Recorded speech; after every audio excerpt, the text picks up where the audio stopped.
အားလုံးပဲမင်္ဂလာပါခင်ဗျာကျွန်တော် YouTube channel ကနေပြန်လည်ကြိုဆိုလိုက်ပါတယ်ဒီတစ်ခါကျွန်တော်မျှဝေပေးချင်တာကတော့ Facebook ကိုကျွန်တော်တို့ line ကောင်းနဲ့အသုံးပြုလို့ရတဲ့နည်းလမ်းလေးကိုမျှဝေပေးသွားမှာဖြစ်ပါတယ်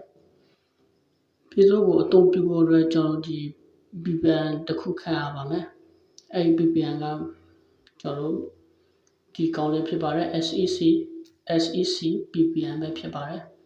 ဒီ VPN ကတော့ကျွန်တော်စမ်းတလောက်ကတော့ line အရန်ကောင်းတယ်သုံးလို့လည်းအဆင်ပြေပေါ့ဒီ VPN ကိုကျွန်တော်တို့အသုံးပြုမယ်ဆိုရင်ဒီ Play Store မှာ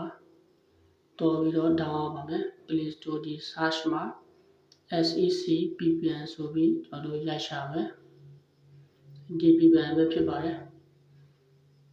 ကျွန်တော်ဒီ line တစ်ချက်ဖွင့်လိုက်ပါမယ်ကျွန်တော်ကတော့ download ဆွဲပြီးသားဖြစ်တဲ့အတွက်ဒီမှာ open ကနေတခါလေးတော့ပါမယ်ဒီနေရာမှာတရားပြအောင်စောင်းပါမယ်ဒီအောက်မှာ auto select ဆိုတာလေးကိုတစ်ချက် click လုပ်မယ်ဒီမှာနိုင်ငံတွေပေါ်လာမယ်ဒီနေရာကကျွန်တော်တို့ပြအသုံးပြုမဲ့နိုင်ငံကိုရွေးမယ်ကျွန်တော်ကတော့ဒီမှာစင်ကာပူနိုင်ငံကိုရွေးလိုက်မယ်စင်ကာပူနိုင်ငံကိုတစ်ချက် click လုပ်လိုက်ပါဒီလိုပေါ်နေမှာဖြစ်ပါတယ်ဒီမှာအောက်ဆုံးမှာ connection သူကဒီ line ရှင်းနေတာပေါ့ဗျာဒီဘားတဲ့ကိုဆွဲချလိုက်လို့ရှိရင်ဒီမှာသူရဲ့ဒီရှင်းဆက်မှုတွေအမြန်နှုန်းတွေကိုသူဒီမှာပြမှာဖြစ်ပါတယ်အခုကတော့ရှင်းဆက်နေတော့ပဲဖြစ်ပါတယ် connection လုပ်နေတာပေါ့ဒီဟာလေးကတော့အချိန်ခဏလေးပြီးတော့စောင့်လိုက်မယ်ဟုတ်ပြီဒီခုကျွန်တော်ဒီလိုပေါ်လာမယ် stop ဆိုပြီးပေါ်လာမယ်ဒါကတော့ကျွန်တော်ဒီ line shape တော့တာပေါ့ဗျာပေါ်မှာဒီဘားပေါ်မှာမြားလေးတော့ပုံလေးပေါ်နေရရည်ပေါ့ဒီမှာသူ line shape တော့ပြီးဆိုတာလေးကိုကျွန်တော်ဒီသူပြနေရပေါ့ဒီ stop ဆိုတာကကြတော့ဒီ line ကိုပြန်ဖြုံးမယ်ဆိုရင်ဒီ stop ကိုနှိပ်လိုက်ရင်ရပါပြီခုပဲကျွန်တော်ဒီ Facebook ကိုတစ်ချက်ဝင်ကြည့်ပါမယ်ဟုတ်ပြီဗျဒီမှာကျွန်တော် Facebook ကိုကောင်းကောင်းသုံးလို့ရပြီဗျဒီမှာ Facebook ကိုကောင်းကောင်းသုံးလို့ရပြီ Messenger ကိုတစ်ချက်ဝင်ကြည့်မယ်ဒီမှာ connection လုပ်နေတယ်ခဏဆောင်မယ်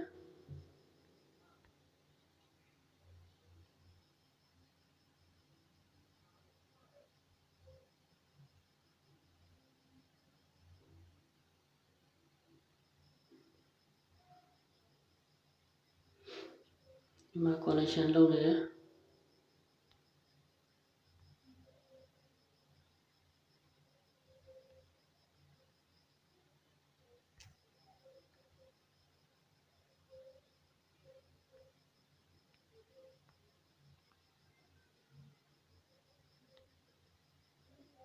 ဒီမှာကျွန်တော်တို့ဒီ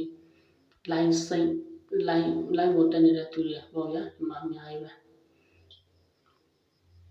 ဒါလောက်ဆိုရင်တော့ကျွန်တော်ဒီ Facebook ကိုကောင်းကောင်းလေးအသုံးပြုလို့ရပြီပါဗျာကျွန်တော်ဒီမှာ Facebook ကိုကောင်းကောင်းလေးအသုံးပြုလို့ရပြီ